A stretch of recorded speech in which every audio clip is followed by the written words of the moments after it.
मत्ती रचित सुसमाचार अध्याय 18।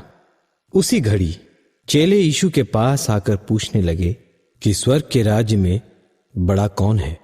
इस पर उसने एक बालक को पास बुलाकर उनके बीच में खड़ा किया और कहा, मैं तुमसे सच कहता हूं, यदि तुम न फिरो और बालकों के समान न बनो तो स्वर्ग के राज्य में प्रवेश करने नहीं पाओगे।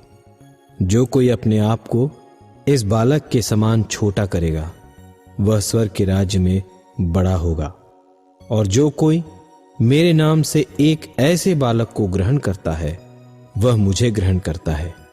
पर जो कोई इन छोटों में से जो मुझ पर विश्वास करते हैं एक को ठोकर खिलाए, उसके लिए भला होता कि बड़ी चक्की का पाट उसके गले में लटकाया जाता और वह गहरे समुद्र में डुबाया जाता। ठोकरों के कारण संसार पर हाय। ठोकरों का लगना अवश्य है, पर हाय उस मनुष्य पर जिसके द्वारा ठोकर लगती है। यदि तेरा हाथ या तेरा पांव तुझे ठोकर खिलाए तो काट कर फेंक दे। टुंडा या लंगड़ा होकर जीवन में प्रवेश करना तेरे लिए इससे भला है कि 2 हाथ या 2 पांव रहते हुए तू अनंत आग में डाला जाए। और यदि तेरी आंख तुझे ठोकर खिलाए तो उसे निकाल कर फेंक दे। काना होकर जीवन में प्रवेश करना तेरे लिए इससे भला है कि 2 आंख रहते हुए तू नरक की आग में डाला जाए। देखो, तुम इन छोटों में से किसी को तुच्छ न जानना, क्योंकि मैं तुमसे कहता हूं कि स्वर्ग में उनके दूत मेरे स्वर्गीय पिता का मुंह सदा देखते हैं। तुम क्या समझते हो? यदि किसी मनुष्य की 100 भेड़ें हों और उनमें से एक भटक जाए तो क्या 99 को छोड़कर और पहाड़ों पर जाकर उस भटकी हुई को न ढूंढेगा? और यदि ऐसा हो कि उसे पाए तो मैं तुमसे सच कहता हूं कि वह उन 99 भेड़ों के लिए जो भटकी नहीं थीं इतना आनंद नहीं करेगा जितना कि इस भेड़ के लिए करेगा। ऐसा ही तुम्हारे पिता की जो स्वर्ग में है यह इच्छा नहीं कि इन छोटों में से एक भी नाश हो। यदि तेरा भाई तेरा अपराध करे तो जा और अकेले में बातचीत करके उसे समझा। यदि वह तेरी सुने तो तूने अपने भाई को पा लिया, और यदि वह न सुने तो और 1-2 जन को अपने साथ ले जा कि हर एक बात 2 या 3 गवाहों के मुंह से ठहराई जाए। यदि वह उनकी भी न माने तो कलीसिया से कह दे, परंतु यदि वह कलीसिया की भी न माने तो तू उसे अन्य जाति और महसूल लेने वालों के ऐसा जान। मैं तुमसे सच कहता हूं, जो कुछ तुम पृथ्वी पर बांधोगे वह स्वर्ग में बंधेगा, और जो कुछ तुम पृथ्वी पर खोलोगे वह स्वर्ग में खुलेगा।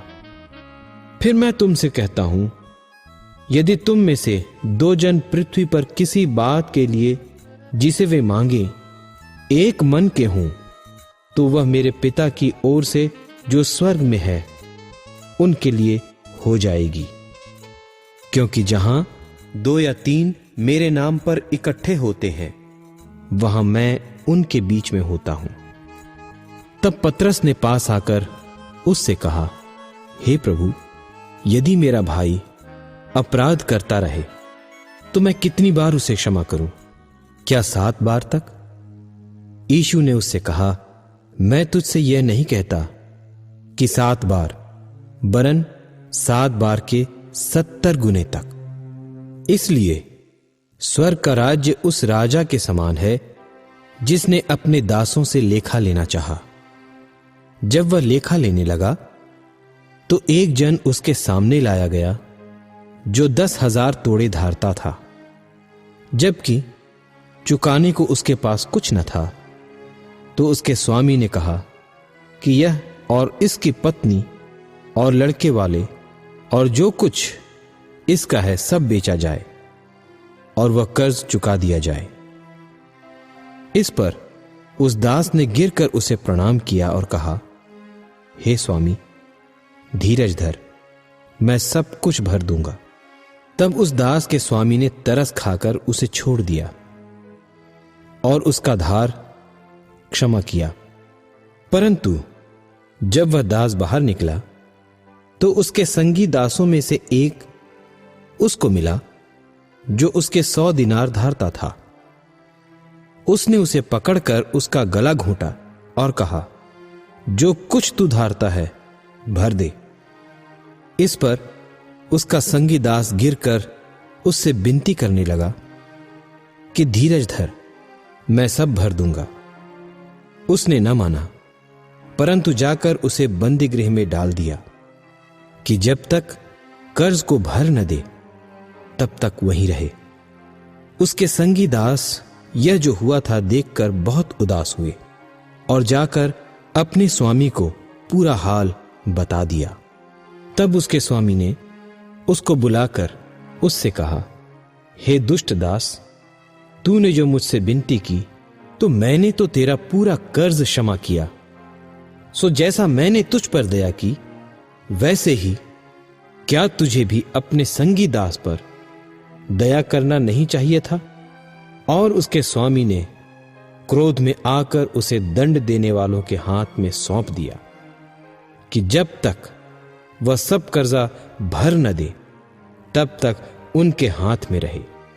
इसी प्रकार यदि तुम में से हर एक अपने भाई को मन से क्षमा न करेगा तो मेरा पिता जो स्वर्ग में है तुमसे भी वैसा ही कर